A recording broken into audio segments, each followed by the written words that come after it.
Hi, everyone. Welcome to Talks with Gallagher, where we have conversations that inspire and empower. Today, I have the honor and privilege of welcoming Nancy, and she is the founder and CEO of Watts of Love.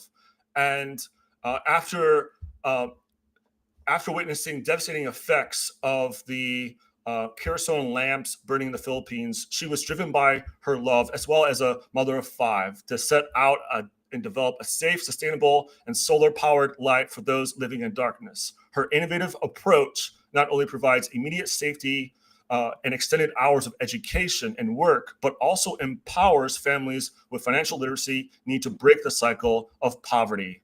So join us as we welcome Nancy on this remarkable journey. And I'm just so thrilled to have you on with us today, Nancy. Thank you, John. I'm excited to be here.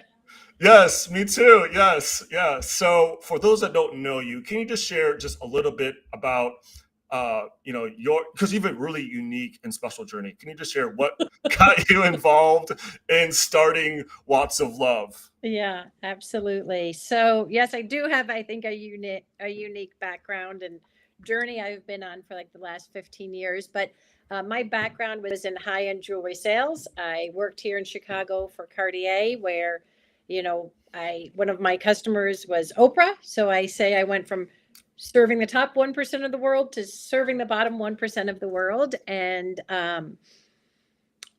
stopped working when I was 29 years old. I was married and started having children, and I have five boys. So I say that having those five sons made me a logistics specialist, moving them to soccer and taking care of them. So yeah, staying home, taking care of them. And I had an opportunity in 2008 to go to the Philippines. And when I was there, I was just really curious how people were living there, because we had wined and dined and it was very lovely where we were going out. But I really wanted to kind of get down and see how a lot of the people were living. And I went to a feeding program where I saw a young girl whose face was all burnt and the teachers were putting toothpaste on her face. Hmm. And I'm like, well, what happened to her? And they're like, oh, this happens all the time. Children are burnt and lit on fire because they don't have lighting. Hmm. And at that point I'm like, oh my gosh, like I had heard that people didn't have lighting, but never really thought of how do you live, how do you care for children, how do you take care of your home. Hmm. And I can tell you, after I saw that and witnessed and couldn't imagine as a mom, right, to raise my children that way, like, and I came home and I can tell you, I felt compelled by God, a calling, whatever you want to call it, Hmm. that I was supposed to help people and bring solar lights. Hmm. So that was the beginning of my journey. And it just, I wasn't sure how I was going to do it, but that was, the beginning of this incredible journey. Wow. Yeah, it sure sounds like it. So, uh, you know, now it's very successful, and there's been just a significant impact that has been made in Africa, especially Mhm. in a variety of different ways. And you guys even offer trips as well for people to go on. Can you just share just some stories and testimonies of what how much of an impact the light has made to those people? Yeah. So when I first started Watts of Love in 2013, because, I was taking care of my sons and I wasn't really sure how I was going to move forward, and really was nervous that I didn't have the skill set, I didn't have the ability to do something like this, although I feel like I had a vision for like lighting nations and bringing lights to people. And I had this big idea, but I thought, how do I start this? And in 2013, when I started distributing the lights, I went to a very remote island in the Philippines where there's 20,000 people. It's extremely primitive. It's like living 200 years ago. And I thought, wow, I'm going to get there and, hand out the lights. But what happened is all 1,000 lights got stuck in customs. Oh So I my. had to be very intentional because I only had 3 lights in my suitcase. Hmm. And I believe those first 3 lights that I gave out were the pillars of Watts of Love. Hmm. It slowed me down that I had to look and see and be strategic on how I was going to distribute the lights. And that was the foundation for what we're doing now, because it was really them teaching me. I was listening and observing. And I'll just share, the very first person that we gave a light to was an old lady. And when we went to her house, we said, Nine, we're here to give you this light. And she said, I cannot take that from you. I'm too poor for you to love me. I've been cursed by God, abandoned by my Hmm. family, and my government doesn't know I exist. And we were like, no, Nine, you're seen, you're loved, and you're valuable. And I was just really surprised that something so simple as a solar light Mhm. would have that heart connection, and for people just to feel like I'm seen and I'm loved and I'm not forgotten about. And then the next person we went to was Emily, was a mother of 7 children. And when we gave her the light, I went back there the next day just to really hear, what was it like to live in darkness for your entire life? And now you have this bright light. And she said, I stayed up and I made 1,000 bamboo barbecue sticks. So again, it was me learning, oh my gosh, you didn't buy kerosene. You took advantage of this light that you have in your home and you became an entrepreneur, like Hmm. overnight. And she's able Wow. to create these bamboo barbecue sticks and then sell them. So I'm like, wow, this is like a revenue stream that they can create from light. Then the last light I gave out was to a family with 4 children and a husband and wife. And when I went there, the husband said, do not speak to my wife, only speak to me. She has no education. She won't understand how to operate the light. Hmm. And so I tell you that story because he was sharing with me that night for dinner, they had licked their fingers and dipped their fingers in salt and then rubbed the salt on their tongues because they had no food to eat. And it was a level of poverty I had never heard before. Hmm. So I left the Philippines, came back to the United States, and 30 days later, all 1,000 lights were released from customs. And my partner said, help, what are we going to do with all these lights? So I went back, and that woman that I was not allowed to speak to came down from the mountaintop. And she said, Nancy, I want you to know we have never gone hungry one day. We've always had enough food to eat. I said, I don't understand. How has this light been able to feed your family? She said, every day I pretend I'm buying kerosene and I hide the money from my husband. I'm like, okay, like, great. Like, I understand. But then I thought, how do we teach financial literacy to women and people who are the hidden poor, who can't count, can't read? People have discounted. And that was really, you can see behind me, one of my banners is really was the inspiration. She was the inspiration. How do I teach other women like her to become entrepreneurs, take advantage of more light, and then how to save their money?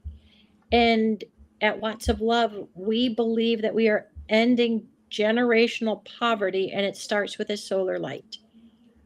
So the light is just a tool that they can use to now start saving their money. And the box that Watts of Love has a slit in it. And this is a representation of every day, instead of to go buy batteries or kerosene or matches or candles, you're going to put your money inside of here. Hmm. And then in 7 days, you can open this box and go buy a small chicken. Now, in America, we're like, okay, a small chicken. But what that is it starts to multiply. It gives them food. It gives them, their daughters need, or children need school fees. They can sell a chicken. They can sell eggs. And every 7 days, they can buy a chicken and that starts to multiply. So it's like money in the bank. And then we say, you need to diversify.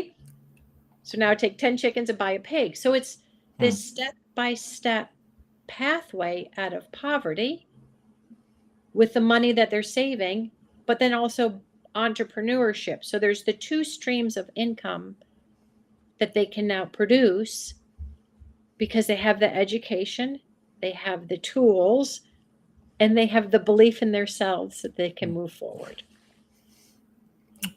Wow, that's beautiful.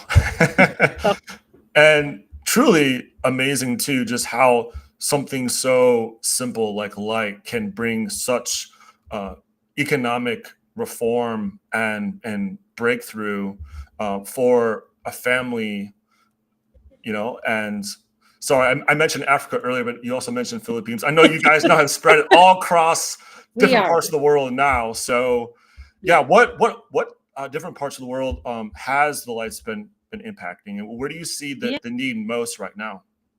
Yeah, so you're obviously COVID really changed a lot of things, and I'm going to talk pre-COVID, and then I'll talk about post-COVID. Okay. Pre-COVID, we were bringing lights. Our lights are in 54 different countries. Wow. So, we were in the Philippines, and when I would go to different areas, we usually would bring about 1,000 lights because I would want to make sure that we could have a big enough impact. And I didn't want to be like, hey, you get a light, but you don't. And so I wanted to go in and start lighting entire communities so that the whole community can prosper at once. And there's a philosophy behind that. But so 54 different countries. And I started realizing I was taking global travel teams, and that's how we were able to start scaling because I made travelers being part of the solution where they had to fundraise. But I thought, okay, I'm not having the impact and the scale because I was seeing how people were transforming their lives, and how do we start scaling this? So I created something called the Watts of Love Lighthouse, where we have a local partner and they are responsible for the training, the distribution. It's completely independent of Americans coming in or outsiders coming in. It's all locally led. Wow. So that I started to put together pre-COVID. And I took the entire world and put it into a category, least electrified, poorest nations, and kind of came up with where in the world can I go where it's the darkest, most remote places. Malawi was an area that I had not been to, but it was the third poorest, third least electrified, and a little bit smaller. And I happened to meet somebody from there who was willing to partner with us. So I had this vision of really starting to scale and light our program throughout a nation. And so I went there in the fall of 2019, kind of thinking, okay, let me see what it's like. We'll train some people. And then 5 months later, the whole world is shut down and COVID happened. But I thought, you know what? We're going to start scaling, and this is going to be, we're going to launch the Lighthouse program in the middle of a global pandemic. And it is, John, it has doubled and tripled our impact. Wow. Where corporations and different partners here in the United States are seeing this as we've done monitoring and evaluation where we can prove the impact that our program is having on communities. I believe long term we're going to start seeing education goes up, child marriage goes down. People, I truly believe in order to change a community, it has to start within the home. Yes. Right. And so many times we go into a community and we say they need a school, they need a hospital, and they do. I'm not denying that. But if the home and the mother and the father cannot care for their children, cannot feed them, they can't pay for the doctor, they can't pay for school fees. But if we take care of the entire community at a family level, the money will flow in and through the home and then be able to fund all of those other things. And that's what we're seeing really throughout the world. It starts with the family. Absolutely. Yeah. And seeing how that's able to trickle upon all the other various facets of society. Um, Yes. Regardless, it seems like regardless of what culture, nationality it is, it starts with the family at the end of the day, right? Absolutely. So, as I was saying, we Wow. really started this in Malawi, but we've scaled throughout the entire nation. And we are in Zambia, Kenya, still the Philippines. We're working on a few things in Uganda. So, a lot of our focus is in Africa and really proving the model, because once the model is proven, it's repeatable and transferable into any area with the right partner. That's excellent. Can you just share some more stats with people, who aren't as familiar with Watts of Love? Because I think some of the numbers and stats I think would really uh, blow a lot of people out of the water. If you could just Yeah, share some stats that you have absolutely. currently. Yeah. So I'm going to talk about the global impact as far as batteries, which is Yeah.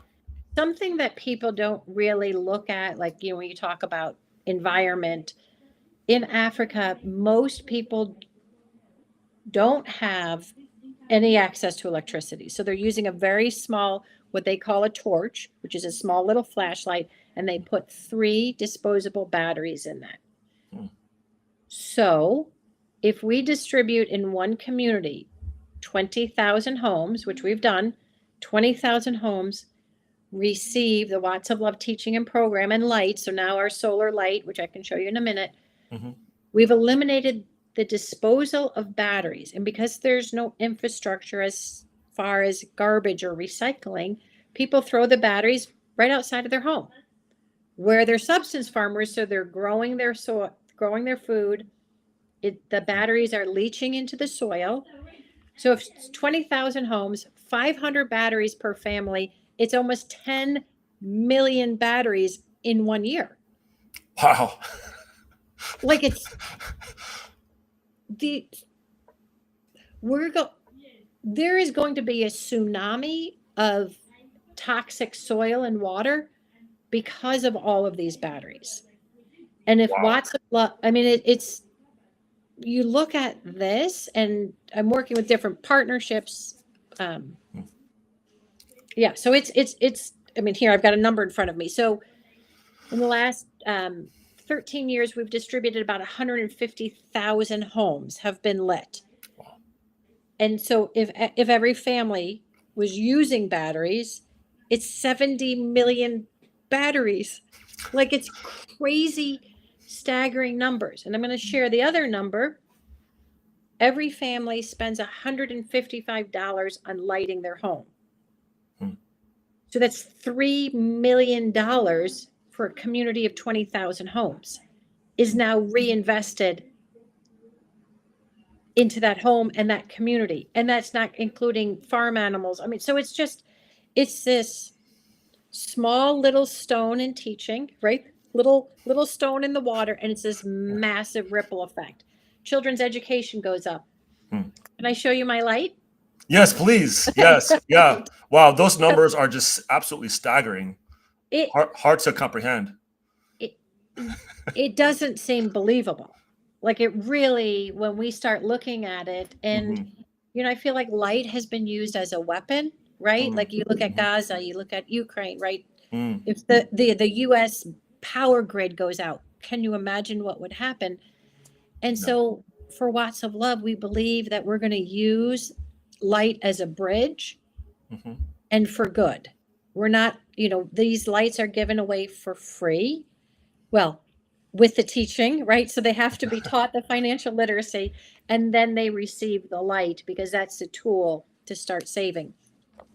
So this was the box. When I started to see how light could help people, I wanted to bring the best light possible. So I was able to design and patent. It needed to be small, portable, so that and then for everything that they could need. So the solar panel is on the back.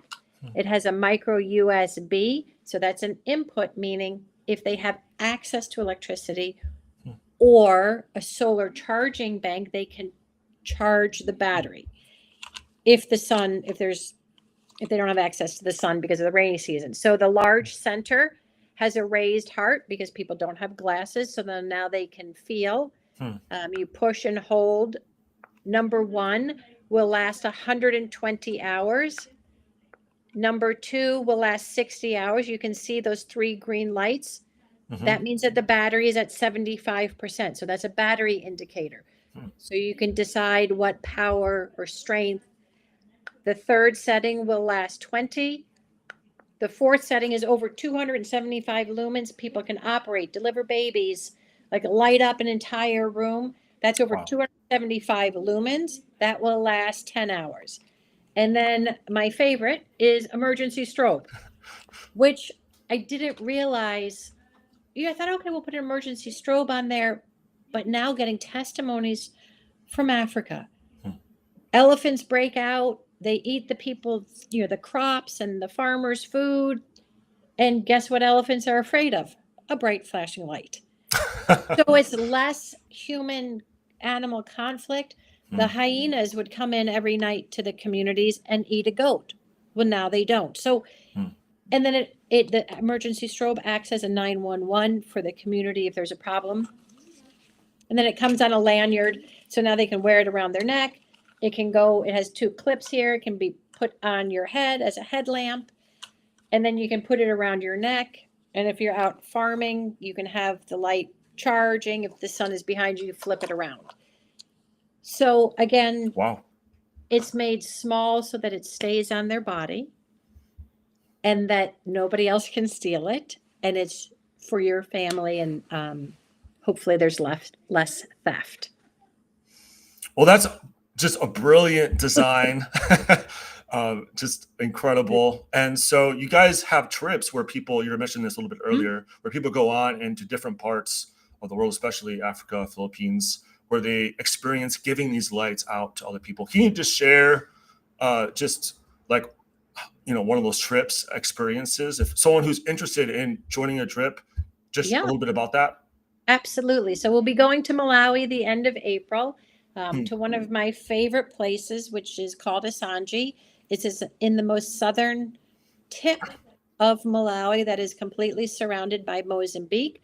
It's an area that is known for flooding during the rainy season. We're not going during that time, but it floods tremendously. Hmm. It's very hot, very little grows there. It's considered really one of the harshest places to live.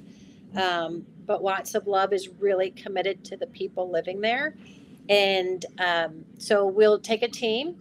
And usually what we do is we have three to four nights with the local community where we are going in and hearing testimonies of people who have received a light maybe 2 or 3 years ago and what they've been able to do, because we're there to celebrate them and their accomplishment. And they have tremendous pride for what they've been able to do. And that's part of the celebrating and to seeing the true impact that Watts of Love has had in the community. So we do that a few times. We will do a few distributions where we gather the whole community along with the local leadership, Hmm. and we do our training with our local trainers. So it's really I say we have two goals at Watts of Love, taking global travel teams. Number one, have a real authentic interaction with the local people. Number two, fall in love with the nation. So the last 2 nights, we go on a safari, and you see how our lights are interacting with the national parks and how we're having an impact there. So it's usually about 8 nights. We move fast, but we have amazing food. We have incredible team members throughout the world who join us. So yeah, I invite anybody to be part of what we're doing. Well, that trip sounds fantastic. And for those that want to learn more about the trips and about Watts of Love, and also partner with the ministry, you can go to wattsoflove.org, or you can also scan the QR code that you see on your screen right now. So Nancy, for those that are like, aspiring social entrepreneurial people, because we do have, people who are emerging business, owners or people who are involved with business, what advice would you like to share with them? When you have a big idea, just take the first step and just keep doing it. Don't, it was very easy for me to quit at the beginning because it was hard and uncomfortable. And if you have a big idea, that idea was given to you for a reason, and don't give up on it. That's some really great advice. Yeah, and it's been tested and proven because Watts of Love is making such a significant impact around the globe, and it's just really just astounding how much of an impact it has been making. Can you just share a little bit more about like local partnerships and how that works within the various places that you go? Because I think that's something really key with some of your success with Watts of Love. Yeah, I mean, John, everywhere we go, it looks a little different. Mm. I say that a true partner has to have a mind like General Patton and a heart like a Mother Teresa. That's really good analogy. They have to be strategic. They have to be able to handle capacity, and they have to really have a heart for the hidden poor, and be also willing to, because we're asking for real work. So part of Watts of Love's program is raising up that local person, helping them identify it. They identify a team of 12, and then Watts of Love, part of our fees go to pay them, because most people living in those areas are already overworked. They're stressed. So we don't want to say, oh, okay, you should just volunteer. No, we're asking you to do a job. We're going to pay you a fair day wage. And so Watts of Love takes care of all of that. So if any partners have the heart of Mother Teresa and the mind like General Patton, it's a good partnership. Yes, indeed. Absolutely. So yeah, check out Watts of Love to be a part of that momentum of local partnership. So when it comes to innovation and future vision for Watts of Love, and with the advances in technology, where do you see the trajectory of Watts of Love going? Yeah, well, there's almost 1 billion people who don't have Really? Wow. so I mean, this is a huge problem. And people are locked in poverty, and it is just and this is a real solution. So where do I see things going? I believe we're going to start lighting nations. I think people are going to see this as a solution. Most solar is going into areas and they want to make a profit. That's not what we want to do. We want to go in there and use this as a tool to unlock the finances and teach financial literacy. So I think long term, we're going to scale nations. I was just in Malawi with a large corporation because with recycling and repurposing. So we use those words of recycling here in the United States. That's a foreign concept to most areas that we go to. There's no infrastructure. So how can we repurpose and leave a community and a country better than we found it? And so I'm starting to look at what can we do, because it's a big situation. So I think we'll try and find some type of repurposing program in the next few years. Just met with some people in Kenya to see if we can start also manufacturing in Africa, because ideally that would be a place that I would like to do that. Whether they have the parts and we can create the same quality will be seen. So I believe we'll start manufacturing in other nations, and doing things a little different. Well, that's really exciting. Scaling nations. Wow. Yeah. Incredible. So, for, maybe some people who are, looking or needing inspiration and starting, something that can change the social economical, parts of people's lives and stuff like that. What are some unexpected challenges, like logistical or like regulatory type hurdles that you've encountered, and how did you overcome those things? Yeah. So it everything we're successful. Success comes through partnership, right? It's not that you can do everything well, but it's finding the right partnership. So one of our partners is UPS, guiding us, training us, showing us how. So we've been very successful with international shipping.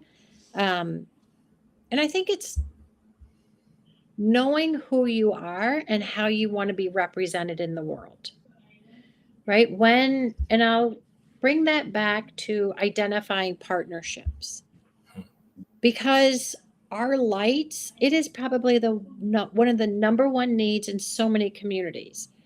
And it comes with power, such as you get a light, you don't. You didn't vote for me, I'm not giving you a light. You don't come to our church, you're like, there's just human motivation that comes in.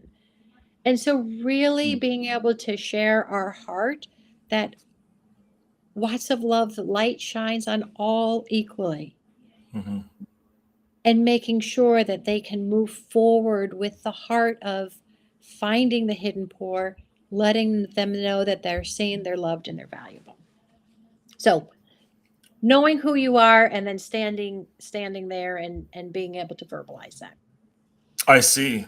So you're mentioning a little bit earlier about financial literacy. Can you kind of unpack just a little bit more on how that is really vital and important in the DNA of Watts of Love, and how it's able to make a significant difference in those communities? Yeah, absolutely. So I'm going to just move my camera a little bit. You can see behind me, that's can you see that? Yep. The Watts of Love teaching. And again, I really had to think about, how do you teach financial literacy to people who have never seen a light? Like, they have no formal education. And it was really through, this is a very quick explanation, but it's through pictures and storytelling. And we have a whole process when we do this. But you can see, okay, where am I? You are now going to start saving your money. Right, we're putting all ownership when we're teaching, because they already have this money. We're just asking you to put it in there. You were buying batteries or you were buying candles. Just take that money, like nothing's going to change, but you're going to put it in here. And that concept is mind blowing, because they've never that thought has not happened in the community. So we talk about that. And then we have a needle and thread, which is what business can you create? So that's a second revenue stream. And then we have the mother and child, which we talk about safety and security, because bad things happen in the dark. Walking, getting bit by a snake, predators, so we talk about safety and security. And then education, right? The family is now successful. The mother can start a business. The husband can start a business. The children can get the better education. And then we break it down per month, per day, per month, and per year. And people may not understand, but we start to give them the numbers, because they can understand it in a day, how much they spend, but in 7 days. And then we say, what does that equate to? We ask them, how much is a small chicken? So it's kind of like this. We do this, I don't want to say skit, but like we get community buy-in, because we're asking them, how much is a small chicken? And, there's 500 people yelling out different prices, and, but they're buying into the program and they're part of the program and the teaching. And then down there we have chickens, goats, pigs.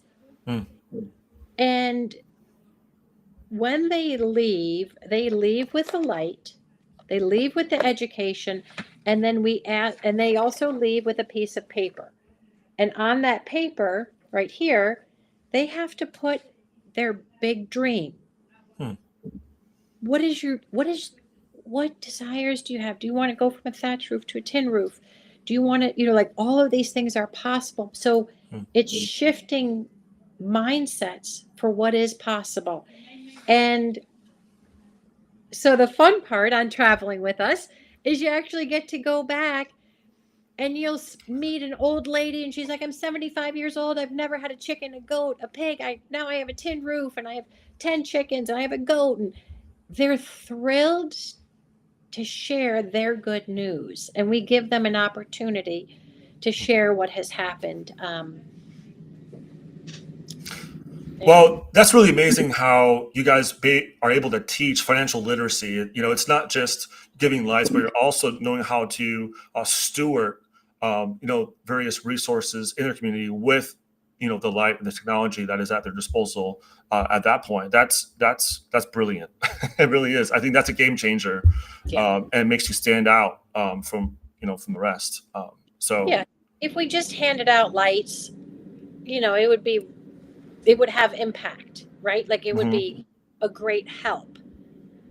But we're not looking just to help, we're looking to end generational poverty, give them the tools and the belief, right? The self-worth Right. to take the first step and to keep going and to not give up and to realize that they are capable. And I believe every single person has been created to be an entrepreneur. We all want our children to have a better life. We all can be entrepreneurs, and this light and the teaching is releasing that and giving people the belief that they can take the first step. Taking that first step, believing that they have dreams that they can achieve down the road, and Lots of Love is making dreams possible. Wow. Wow. So, is there anything else that you want to share about Lots of Love and what we've shared so far today?